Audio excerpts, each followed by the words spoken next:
The team had been assigned, I think, to go to an enumeration area in a small town called Malawi in the northern part of Malawi. And it turns out that the only way to access this small place is by boat. And our teams usually have 4 enumerators and 1 supervisor.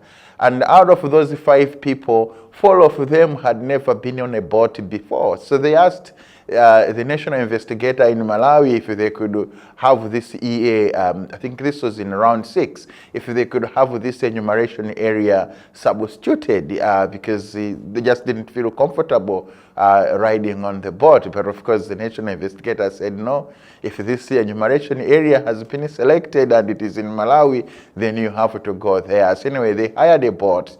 And took them about 6 hours to actually get to the town of Mamrowe on the water.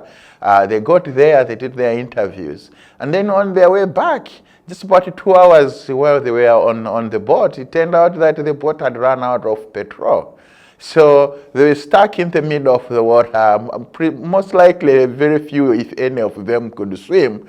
And naturally, I think they started to panic. And I should have mentioned that they actually also had a police officer escort them on the boat. So when they were heading back and they'd run out of gas, they tried to flag some boats that were passing by, and because they had this police officer in uniform, the other boats didn't want to stop because they may be worried that I don't know whether they didn't even have the permits to be on the lake. So anyway, they eventually had to rely, I think, on just the waves on the lake to push them. And I think it ended up taking them like 9 hours to eventually get back to the shore on the other side of the lake.